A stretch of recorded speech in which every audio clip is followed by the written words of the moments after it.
Bonsoir, chers internautes de LTV. Alors, nous recevons pour vous ce soir deux messieurs. Il s'agit donc de Marc Meda, conseiller d'orientation scolaire et professionnelle à la direction provinciale des enseignements postprimaires et secondaires du Salmantinga. Et avec nous également M. Isidore Benao. Il est également conseiller d'orientation scolaire et professionnelle à la direction provinciale des enseignements postprimaires et secondaires du Salmantinga. Et avec ces deux messieurs, nous allons parler donc de l'organisation de la journée d'information et de l'orientation scolaire et professionnelle, JO. Alors, je suis Issaka Sawadogo à la présentation. Donc, je commence par Monsieur Meda. Bienvenue sur notre plateau. Merci bien, Monsieur Issaka. Vous organisez donc 48 heures d'information et de l'orientation scolaire et professionnelle. Alors, dites-nous dans quel cadre s'inscrit cette initiative? Oui, cette initiative s'inscrit dans le cadre des activités du service de l'orientation qu'on appelle service de l'information de l'orientation scolaire professionnelle et de la bourse et des bourses de la direction provinciale des enseignements postprimaires et secondaires du Salmantinga. Voilà, c'est une activité parmi tant d'autres inscrite dans les attributions des conseils d'orientation que nous sommes. Isidore Benao, d'où est née l'idée d'organiser donc en tout cas une telle activité au profit des nouveaux bacheliers, si on peut le dire? Que cette initiative est venue d'un constat. Dans les années antérieures, dans les jurys de bac, il y avait ce qu'on appelait post-bac pour les conseils d'orientation qui étaient chargés d'accueillir les nouveaux bacheliers et de leur donner des informations sur le tas, sur le champ, concernant les filières et les bourses d'études, etc.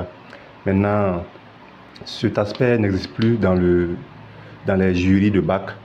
Donc, on est obligé de trouver notre cadre pour cette activité. Et donc, l'idée est venue de créer les journées d'information et d'orientation. Et ça sera un cadre pour accueillir les nouveaux bacheliers, leur donner des informations nécessaires par rapport aux filières existantes, les procédures pour s'inscrire, comment choisir même ces filières, etc. Voilà. Et c'est depuis combien de temps vous organisez donc un tel événement? Nous sommes à la 5e édition maintenant. Et le 4 et 5 juillet sera la 5e édition. Je reviens à Meda. Alors, quels seront les grands axes de cette journée? Oui, au cours de ces journées, nous aurons des communications qui seront portées sur divers thèmes. Voilà, il y a d'abord la présentation de la plateforme Campus Faso, qui est devenu un outil à travers lequel les nouveaux bacheliers partent sur cette plateforme pour pouvoir faire les choix de filières et de choix d'orientation.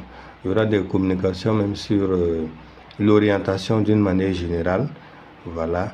Et une autre communication portera sur les études sur l'université virtuelle au Burkina Faso.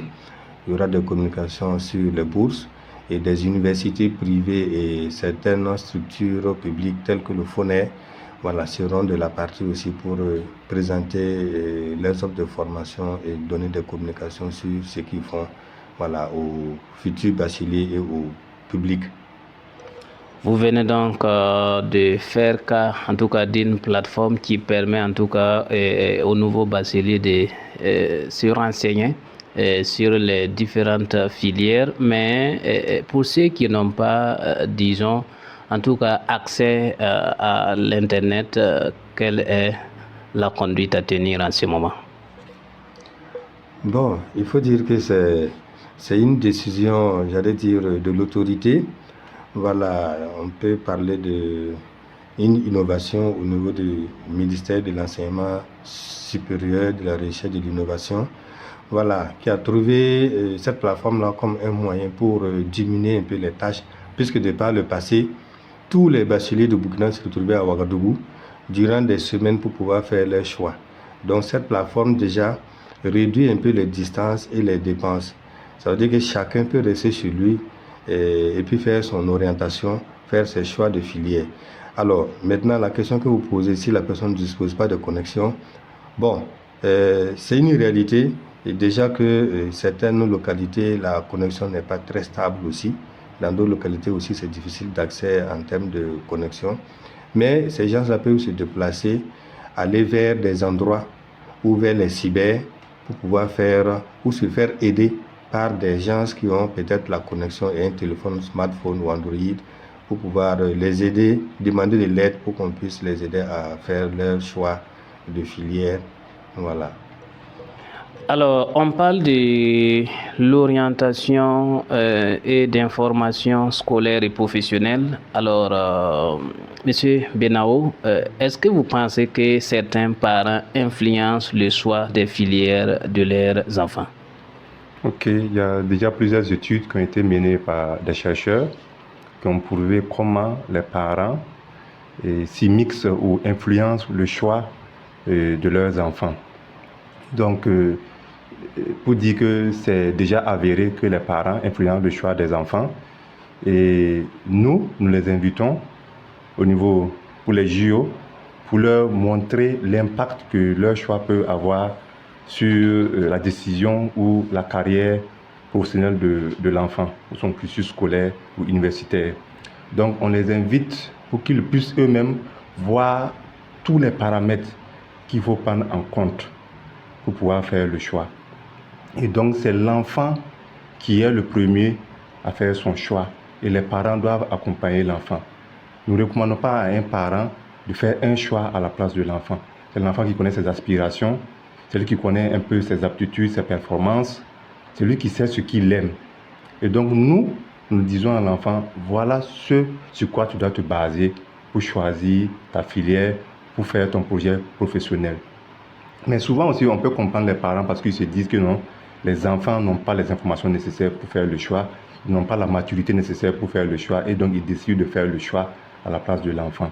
Mais lorsque les parents viennent à notre niveau et qu'on leur explique le nécessaire, pourquoi c'est l'enfant qui doit faire le choix, les parents comprennent et essaient d'accompagner l'enfant dans son choix.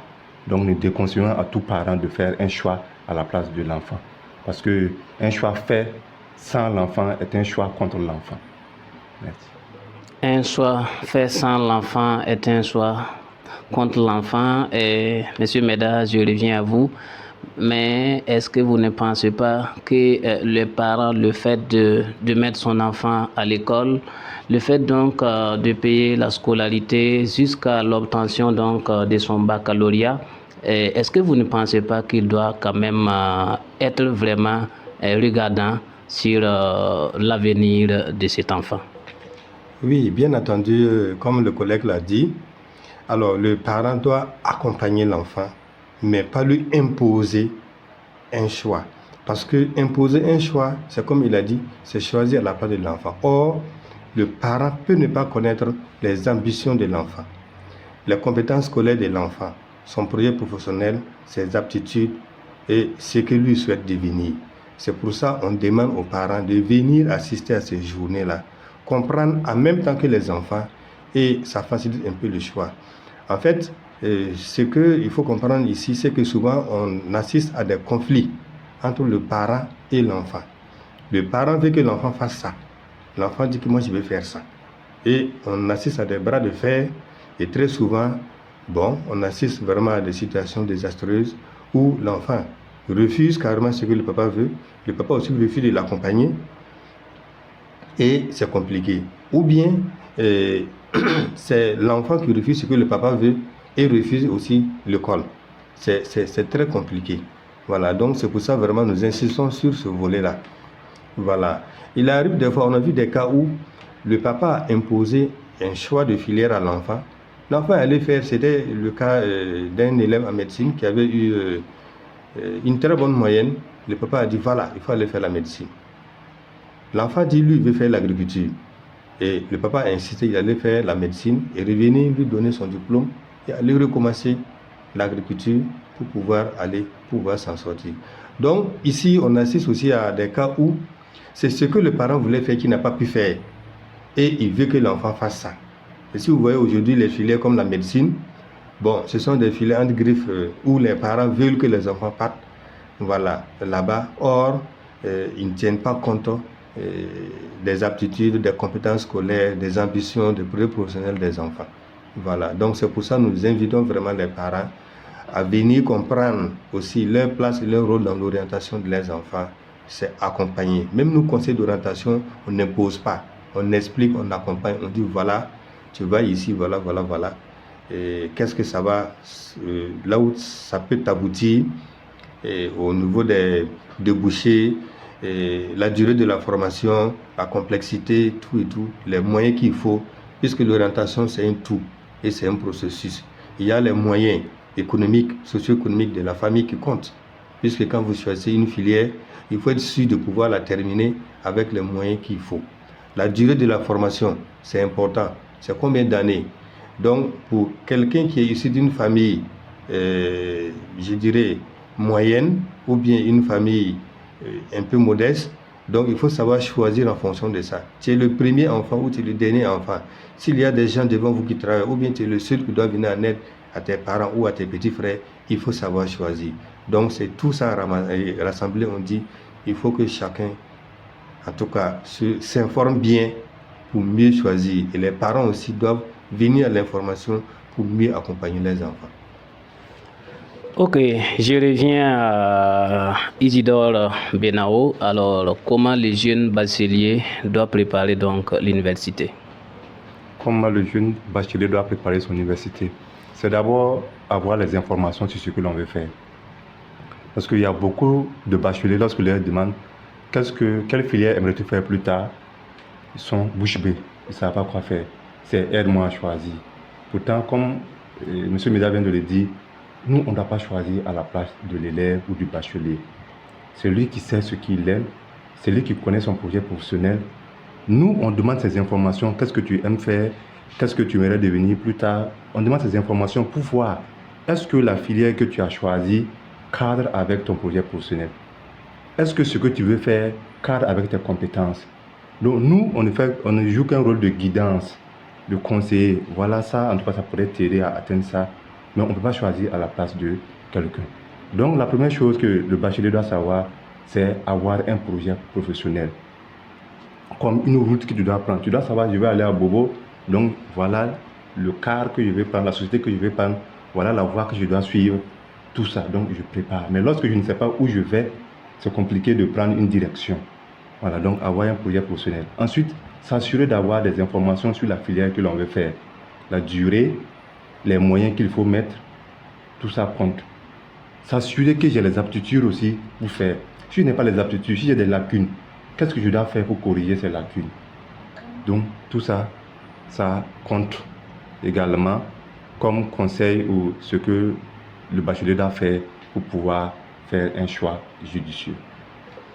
Alors, je reviens à Marc Méda et on parle donc de la journée d'information et de l'orientation scolaire et professionnelle.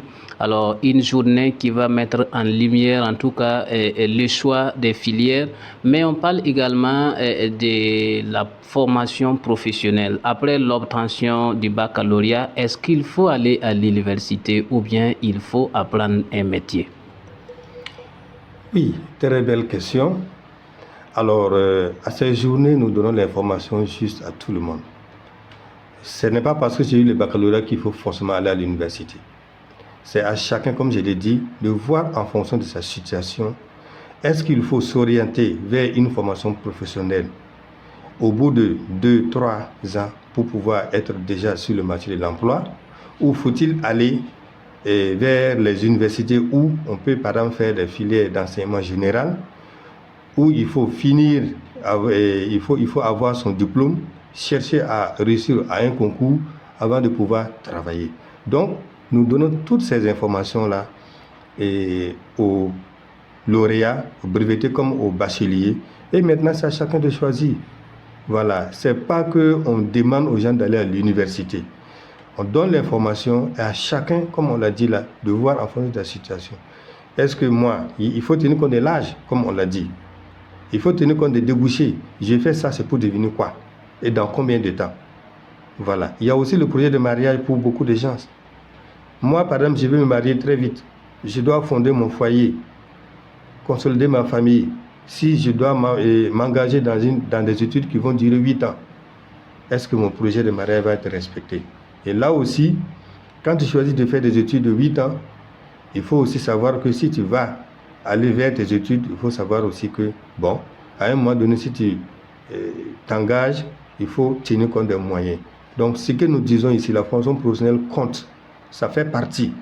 Et nous conseillons même aux gens, si ça les arrange, on n'oblige pas. Mais si les gens voient que la formation professionnelle nous arrange, c'est encore mieux d'aller là-bas un peu plus tôt pour gagner en âge que d'aller faire des formations générales classiques. Et après avoir obtenu des diplômes de licence ou de master, on revient recommencer une filière de formation professionnelle alors qu'on aurait dû être un professionnel dans ce domaine assis. Alors, nous tirons tout doucement vers la fin de notre entretien. Et je reviens avec Isidore Benao. Alors, dites-nous précisément où va se dérouler ces 48 heures de l'orientation et d'information scolaire et professionnelle. Ok, les journées d'information et d'orientation vont se tenir du 4 au 5 juillet, précisément au lycée provincial Moussa Karabougou dans la salle de conférence. Voilà. Donc, nous y attendons les élèves, les bacheliers, les brevetés, les parents d'élèves et tout acteur de l'éducation, les structures aussi de l'éducation. Donc, vous y êtes tous attendus. Mesdames, votre message à l'endroit donc des élèves et étudiants à travers donc cette journée. Avant le message, je vais compléter la situation géographique. Nous sommes au secteur 4, le lycée provincial se trouve au secteur 5 plutôt, et non loin du CHR. Voilà, donc pour tous ceux qui voudront faire le déplacement, c'est non loin du CHR de Kaya, voilà, au secteur 5. Alors, le message que j'ai à l'endroit des bacheliers, c'est vraiment de sortir massivement durant ces 2 jours pour pouvoir suivre les conférences qui seront données, suivre les explications et la démonstration qui sera faite sur comment faire son choix ou ses choix de filière sur la plateforme Campus Faso, et écouter quelques professionnels qui vont donner leur expérience et puis prendre des informations avec les universités qui seront présentes aussi. Voilà. Et pour pouvoir déjà savoir qu'est-ce qu'il veut faire. Maintenant, aller échanger avec ses parents, comme nous l'avons dit, pour éviter les conflits. Au-delà de ces 48 heures, nos bureaux sont ouverts. Les élèves ou les bacheliers ou les parents qui voudront des entretiens individualisés pourront passer au bureau ou prendre un rendez-vous, en tout cas aux heures et aux jours ouvrables, pour pouvoir passer pour de plus amples informations. Merci, et c'est ici que l'on s'arrête pour cette émission qui avait donc pour objectif donner l'information sur la journée d'information et de l'orientation scolaire et professionnelle JO, organisée donc par la direction provinciale des enseignements postprimaires et secondaires d'Issane Matenga. Et mesdames, messieurs, pour en parler, nous avions eu l'honneur de recevoir sur notre plateau Marc Meda. Il est conseiller d'orientation scolaire et professionnelle à la direction provinciale des enseignements postprimaires et secondaires d'Issane Matenga. Et avec nous également, nous avons eu Isidore Benao, conseiller d'orientation scolaire et professionnelle à la même direction. Merci pour votre constante fidélité. Merci de rester fidèle à LTV. C'était Isaka Sawadogo à votre compagnie et la technique était assurée par Rukietu Wedraogo. Merci beaucoup et à la prochaine.